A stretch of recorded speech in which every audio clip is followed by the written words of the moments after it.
आणि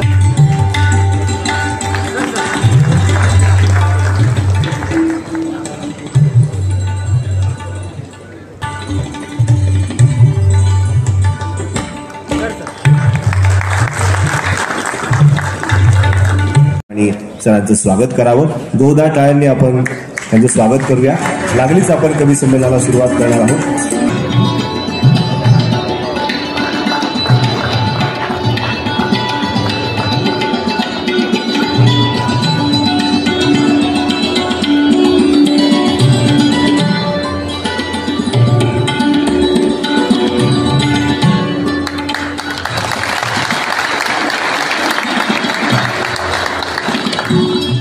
बोलणारे अधिकारी नाही आहे, परंतु कवींच्या समोर उभा राहिल्यावर थोडं आम्हाला पण सुचतं. उशिरा आला तुमच्या उद्घाटक, त्याबद्दल मी क्षमा मागतो. उशिरा आला हा तुमच्या उद्घाटक, कारण घरी आहे एक वस्तू आहे खूप घातक.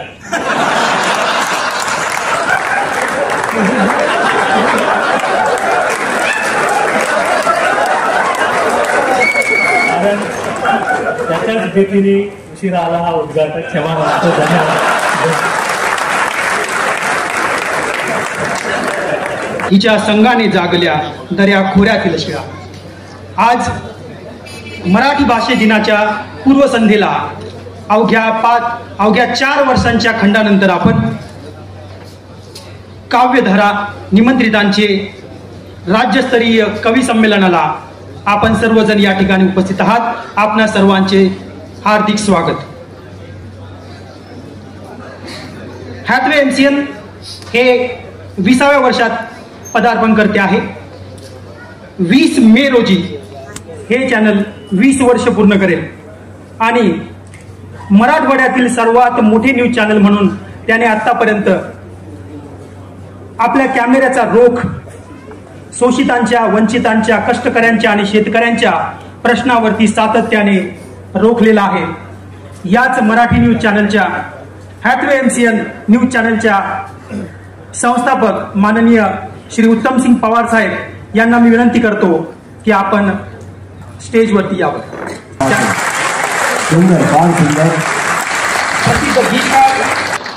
महाशिवरात्रीच्याही शुभेच्छा आणि MCN कडूनही आपणा सगळ्यांना खूप खूप शुभेच्छा.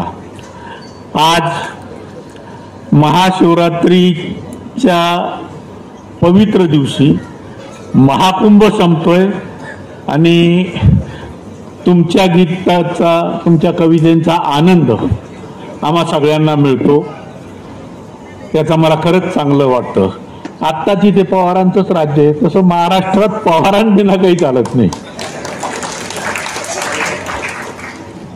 राजेंद्र पवार तर ते सगळ्यांचं तोंडही गोड करत असतात. यांच्या गुरुप्रसादची जिलेबी मी अनेकदा मान बघतो. कधी कधी यांचे लसुणी शेव मला जास्त आवडतात. मी सांगत असतो तर लोकांच्या जिभेची चव त्यांना कळलेली आहे. आणि तुमच्या सगळ्यांच्या समोर मी त्यांना आशीर्वाद देतो की त्यांचं गुरुकृपा प्रसाद एवढं मोठं व्हावं की त्यांनाही एखादा सचिन तेंडुलकर सारखा माणूस, जो सुद्धा एका मिठाईच्या दुकानाचा ब्रँड अँबॅसेडर आहे, तसं एखादा पवारच मोठं त्यांचा ब्रँड अँबॅसेडर हो.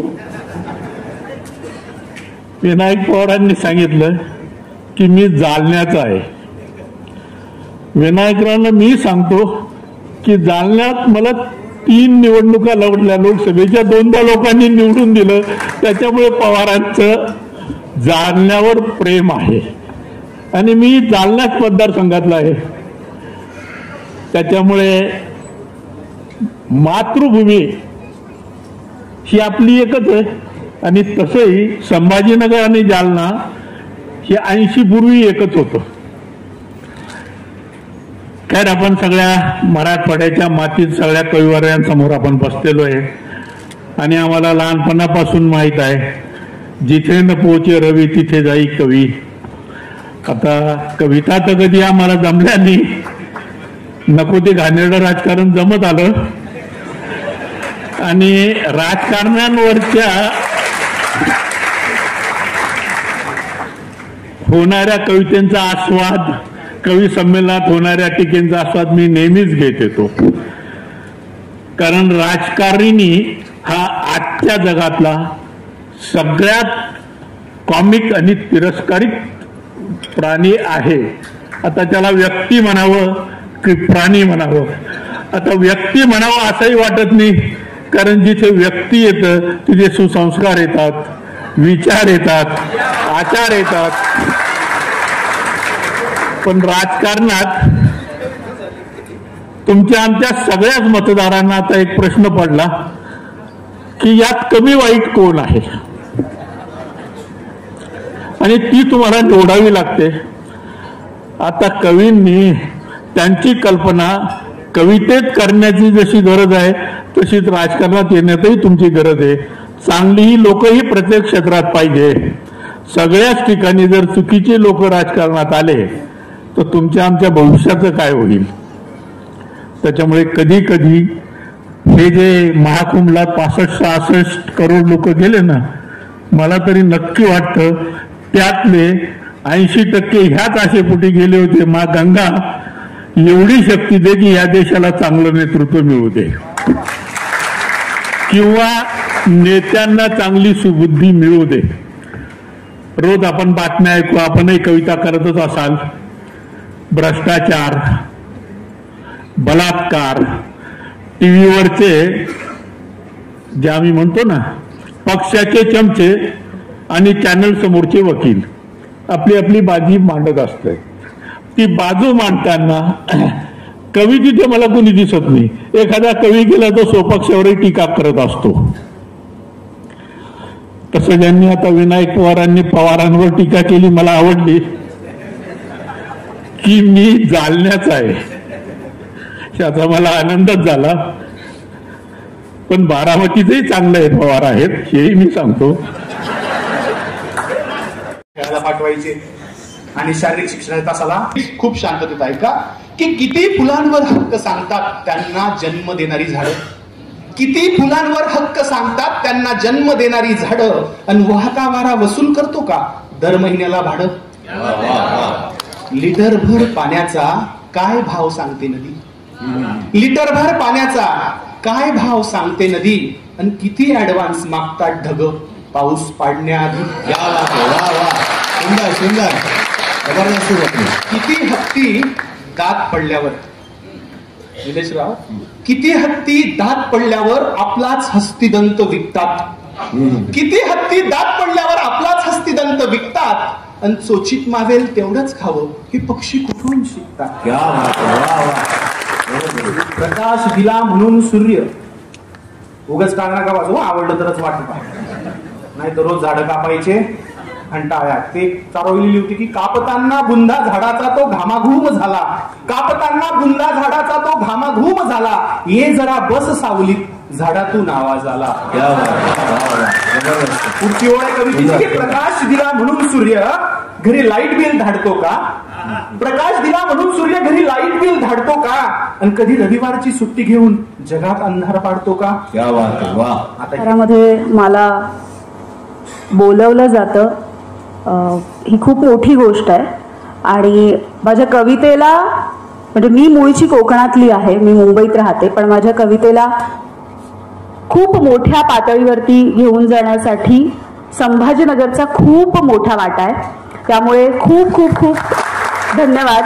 तुम्ही सगळे दरवर्षी जेव्हा जेव्हा कार्यक्रम असतो तेव्हा तेव्हा येता आणि मनापासून दाद देता. यासाठी फेब्रुवारीचा महिना आहे आणि संभाजीनगरमध्ये कविता म्हणायची म्हणजे काहीतरी प्रेमाचं ऐकवलं पाहिजे हे समीकरण झालेलं आहे. त्यामुळे एक कविता, त्याआधी काही शेर ऐकवते, कारण गझल म्हटल्याच्या आधीच काही शेर ऐकवले पाहिजे असं काही नाही. आणि बंडखोरी किंवा विद्रोही हे संभाजीनगरचं वैशिष्ट्य आहे. त्यामुळे आपण ही प्रथा थोडीशी बदलूया.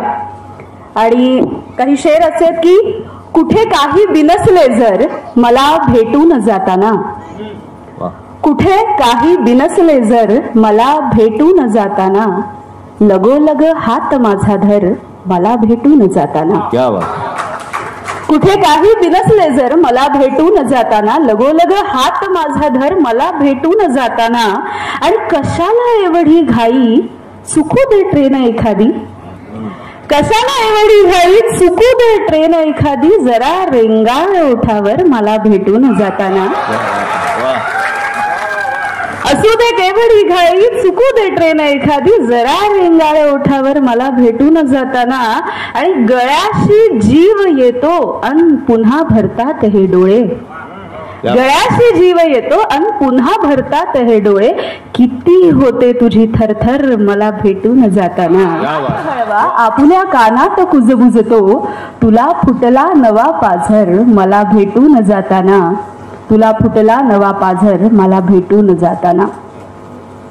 आणि ही एक गेय कविता आहे आणि ही सुद्धा पहिल्यांदाच इथे सादर करते. फेब्रुवारीचा महिना आहे, प्रेमाचा माहोल आहे, त्यात संभाजीनगर आहे आणि त्यामध्ये सगळे तरुण मनाचे रसिक आहेत, त्यांच्यासाठी लिहिलेली ही एक कविता आहे.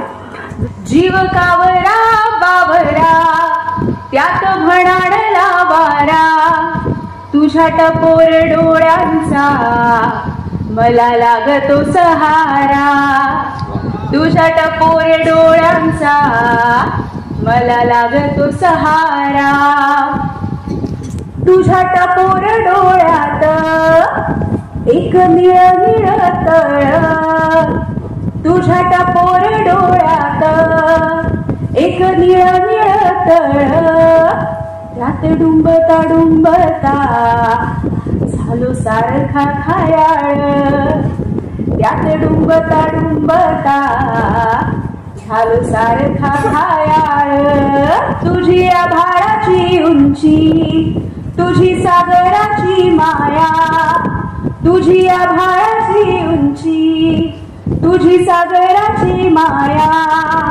तुझं पाऊल पडत ऋतू लागतो फुलाया, तुझं पाऊल पडत ऋतू लागतो फुलाया, जाळता नामला देह ठेवासा, हात खाया हात खान टाकल्यास मित्र गारव्यात दुःख अडवा मित्र गारव्यात गारव्यासारखा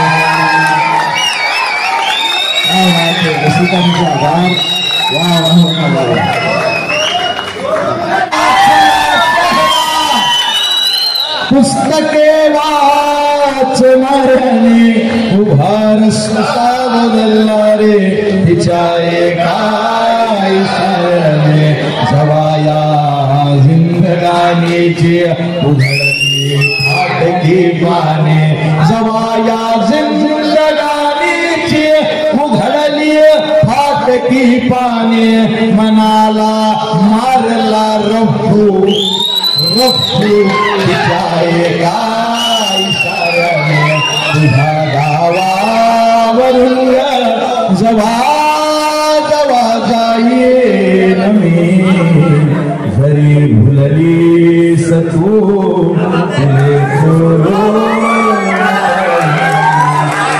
तुले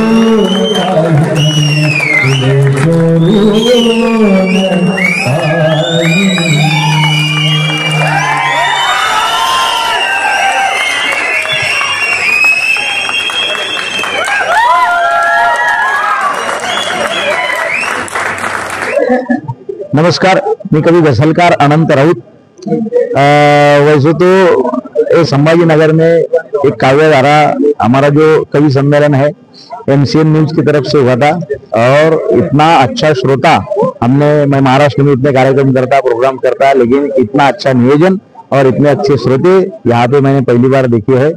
और ये जो MCN न्यूज है, मेरे को लगता है कि ये सच्चे दिल से काम करता होगा, और अगर सच्चे दिल से काम करता होगा तो ये पूरे महाराष्ट्र में, पूरे देश में इसका नेटवर्क होना चाहिए। और जैसे धर्म के नाम पे, जाति के नाम पे एक दूसरे को भड़काया जाता है, बराबर है, कि हंसता है खुदा मिट्टी का इंसान बनाकर। ये इंसान बड़ी चालू चीज है, पत्थर बेच देता है भगवान बनाकर। और अजीब दस्तूर है इस दुनिया का, राम और अल्लाह को ढूंढने निकलते हैं लोग, हरी भरी दुनिया को शमशान बनाकर। ये ऐसा अपने देश में ना हो, इसीलिए ऐसे सम्मेलनों की बहुत जरूरत है। और यहाँ पे MCN न्यूज को मैं धन्यवाद देता हूँ कि उन्होंने इतना अच्छा ये नियोजन किया और हम सब कवि लोगों को निमंत्रित करके। दुःख अडवायला उंबरा सारखा, मित्र वनव्यामध्ये गारव्या सारखा, दर्द की राह में दहलीजों की तरह, दोस्ती धूप में बादलों की तरह, इन नकाबों से बाहर निकल के मिलो, दोस्तों से मिलो दोस्तों की तरह, दोस्ती धूप में बादलों की तरह। बस दोस्ती बनाए रखो। ये दुनिया प्यार पे चलती है, अमन पे चलती है, शांति पे चलती है। धर्म और जात नाम की कोई चीज इस दुनिया में थी नहीं। यहाँ पे सिर्फ प्यार चलेगा। और ये हमारा देश है, भारत देश है, सब धर्मों का, पंथों का, पक्षों का मिलकर ये देश बनता है सारे जहां से अच्छा। हिंदुस्तान हमारा, हम बुलबुले है इसकी, ये गुलसिता हमारा। धन्यवाद। मराठी भाषा याचं सभे धारा संमेलन जे MCN ने प्रस्तुत केलेलं आहे, माननीय आमचे काका उत्तमसिंग पवार साहेब, त्यावेळी खूप महाराष्ट्रातील वेगवेगळ्या ठिकाणी संपूर्ण महाराष्ट्रातून कवी आलेले आहे। आणि या महापालिकेचे आयुक्त कमिशनर साहेब आमचे ते सुद्धा आता आले होते। त्यांनी सुद्धा आनंद घेतला या कार्यक्रमाचा।